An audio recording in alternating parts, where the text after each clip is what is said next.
Hello everyone, I'm Brian. Today I'm reacting to Struggling with Self-Discipline, Dandapani. So, struggling with self-discipline. I picked this one because I think most people struggle with a little bit of self-discipline, especially me, I'm sure. I'm sure I am. Putting myself on the spot, I kind of can't think in the moment. But yes, absolutely. Everyone struggles a little bit. Let's see what he has to say about this. Thanks, Marit. So, hello. Hi. I saw one of your videos about how to Which create video? willpower. Oh, that one. I love Okay. this one because I saw a lot of videos. Can you give some practical tools or practical exercises how to create willpower and self-discipline? How to create willpower and self-discipline? Let me see if I can answer this. How I would answer it to myself and how I solve these problems myself. Struggling with self-discipline. Honestly, I don't know if I came up with an answer on my own, or I'm sure it was influenced by other people. And one in particular, what's his name? Man, I can't remember this person. He's decently famous, but the main thing he talked about being disciplined was make your bed. It was the quote that he says. It's a simple task. Make your bed. And that alone, well, not that alone, but that is like step one on being self-disciplined to get your life in order. Oh man, I had his name and it just went blank. Jordan Peterson. Now it's him. He has some self-help books about how to get your life in line. And I think that alone, just by doing simple tasks like making your bed every day, and then gradually increasing something that you do on an everyday basis and become a habit, eventually everything will, in a sense, line up to having a good self-discipline, I think. I think there's two parts there. When I teach about developing willpower in the online course, I tell people there's 3 ways to develop willpower. First, finish what you begin. Second one, do a little bit more than you think you can. you get 20 monk points. Third one, Do a little bit better than you think you can. okay, show off. All right. So 3 ways to develop willpower. Finish what you begin, do a little bit better than you think you can, and do a little bit more than you think you can. All of those 3 things require effort, and that's developing willpower. It's very easy to start a project, but it's quite difficult to finish a project. Halfway through the project, we go, whose idea was this? You know, this is so much work, let's start something new, right? So every time you finish what you begin, it requires willpower. So the practical way to bring this into your life is to look at your average day and ask yourself, what are the mundane things what are the repetitive things that you do every day? And the way I phrase it is, what are the non-negotiable reoccurring events in your life? What are the non-negotiable reoccurring events in your life? Every day I go to sleep. It's a non-negotiable reoccurring event, right?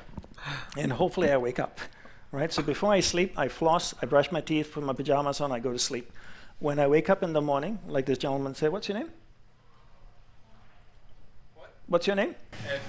Felix. Felix, top student here. Felix says, you finish what you begin. So how do I finish the process of sleep? When I wake up in the morning, I make the bed. When I make the bed in the morning, I'm finishing the process of sleep. And it takes effort to make the bed, right?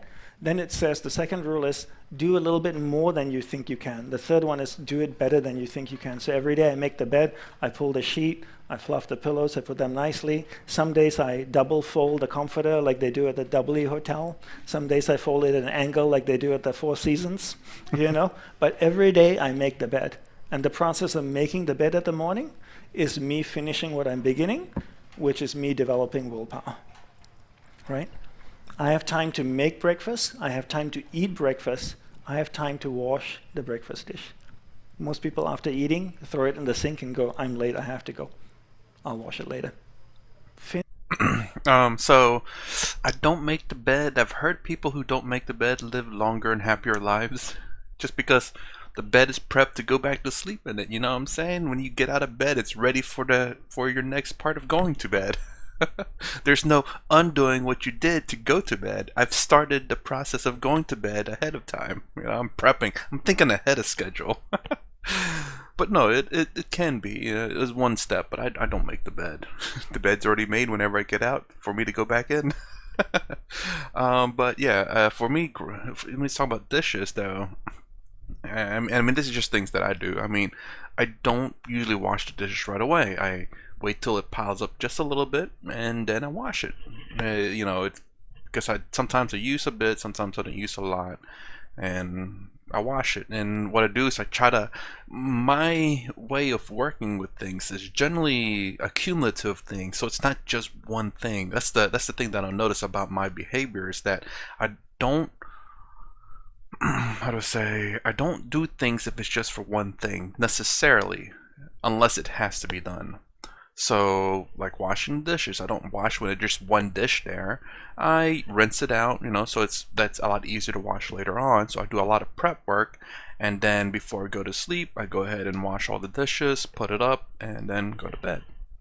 No, brush your teeth and all that first, but I mean, just saying, I wash the dishes, and then also in my job, I do a lot of things, so I do a lot of prep work, and then as a lot of jobs come in to do, then I map it out in my head what I need to take care of first based on priorities, how severe the situation is, where it's at in the property, and then I create a path. Like even though one may have a higher priority over another, but depending on a path, I may put one thing ahead of that one that has higher priority just because it's on the way there anyway, and it's something quick that I can handle. So I plan out a lot of things.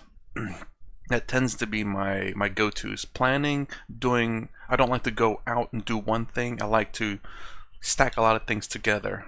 I guess it's organization, and that has to do with self-discipline. Maybe it is self-discipline. I'm not sure. Planning things out, that is self-discipline to a degree, but it's not about not going into action with what you gotta do. So basically, if I want to go, say, grocery shopping for the week, I don't go out unless I can do something else while I go. So if like, oh, I need to go grocery shopping, I also need to go get gas. Perfect. Two things I have to do, so I'm not just going out for one thing.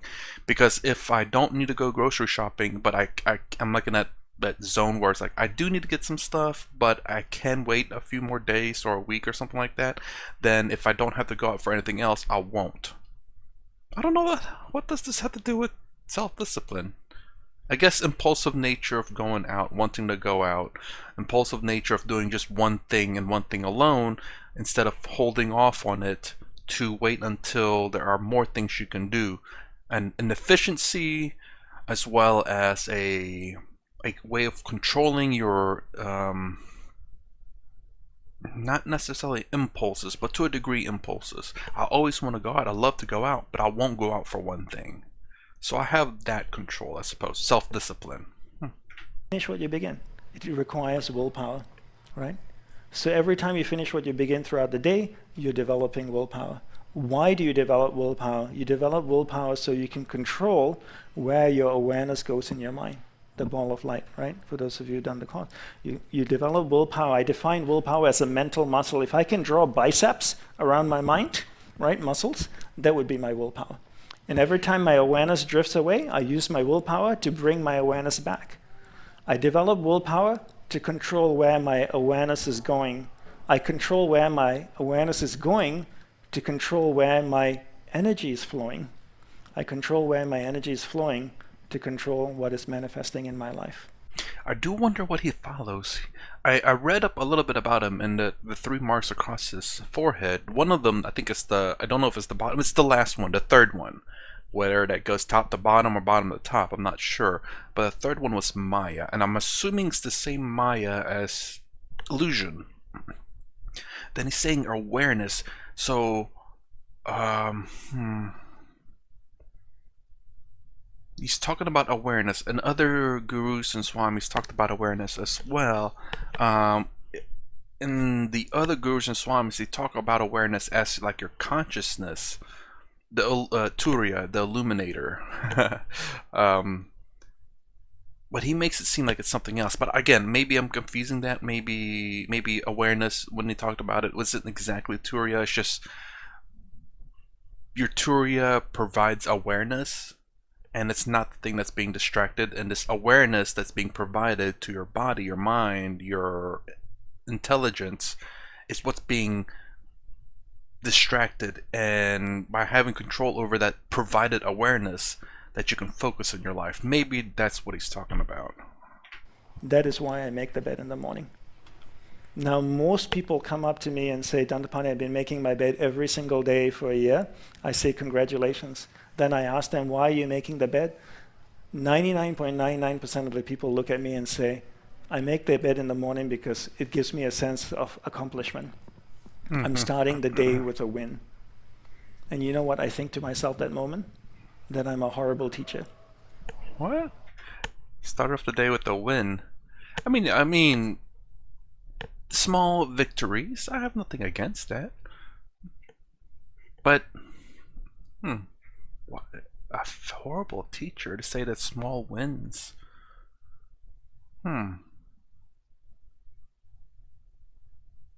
I don't know. I mean, I don't know. Let's Because go. I didn't tell you to make the bed in the morning to feel a sense of accomplishment or to start your day with a win.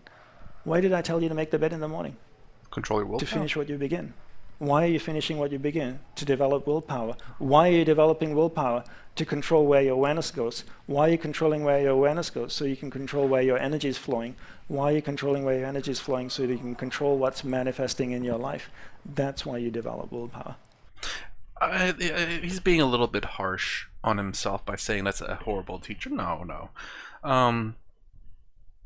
Maybe he should just say that is because some people do see that as small accomplishments. I mean, again, everyone generally speaking on something new, you should take baby steps and not go sprinting on whatever it is that you're trying to do.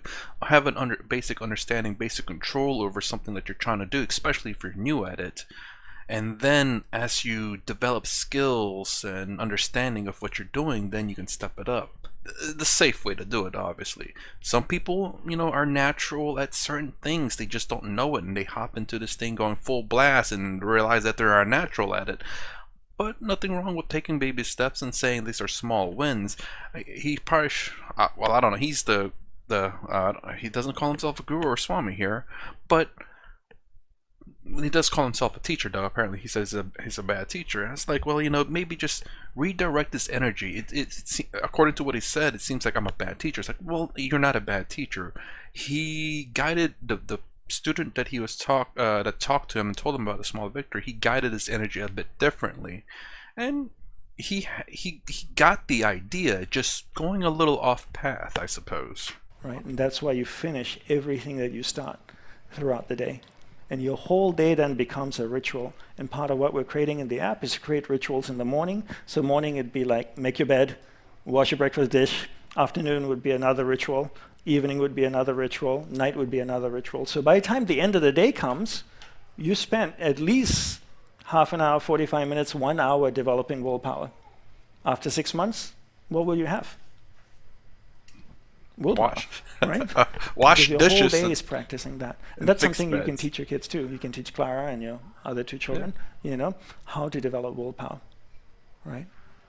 It does get easier. Sir? And it gets easier with practice, right? Because the more you repeat something, it creates a pattern in the subconscious. And then that pattern then becomes a habit, and then it becomes very, very easy to do. Okay. I had something actually extra to say at the end there, but I forgot. That black screen was weird. But yeah, self-discipline. There was something else I wanted to say. Struggling with self-discipline. I think obviously this person has a lot of steps. You can't necessarily just take one thing at a time, because you can, let me say that, but there are a lot of other things that go along with this. And kind of like what he talked about earlier about not will, is it willpower? It's all very similar though. All the things that he's talked about that I've reacted to thus far. And to accomplish big, more difficult, more demanding tasks, you start off with these small ones to develop a habit, a willpower, like he's talking about.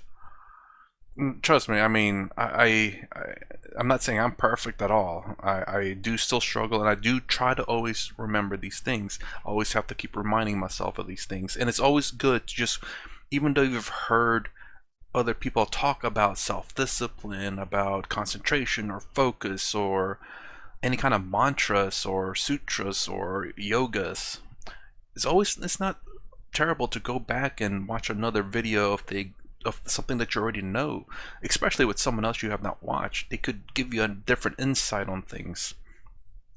Or even watch the same person as a reminder to refresh your knowledge, your intellect, your intelligence on it, to give you a refreshed purpose. It's like buying something new. Like when you have a pen, you used it so much it's out of ink, you buy another pen so that you don't, that you can keep on writing.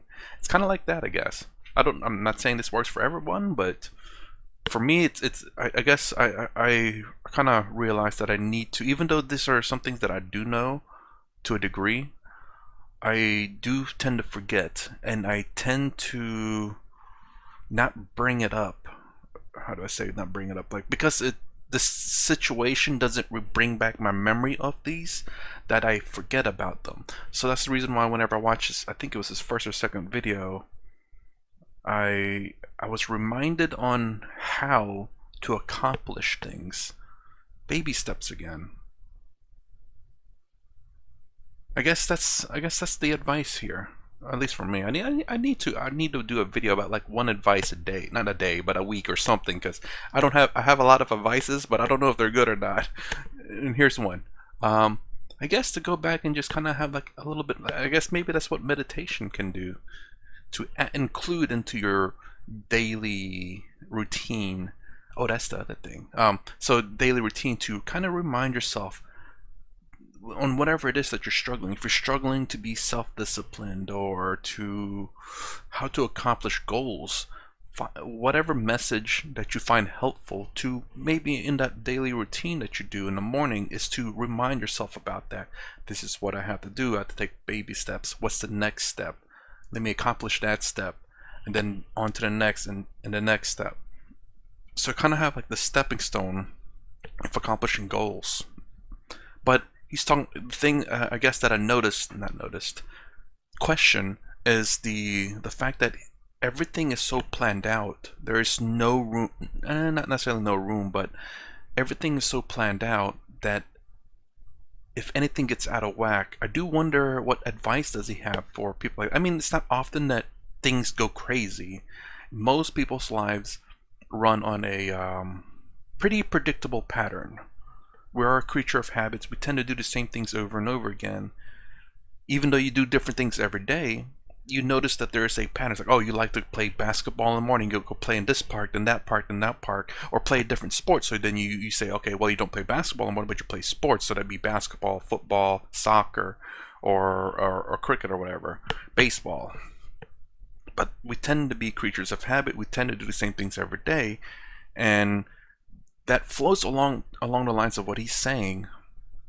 But I do wonder, what advice does he have for when things get out of whack, when all of a sudden you wake up in the morning, you don't have time to make your bed because something just crazy happened and then you had to leave that day.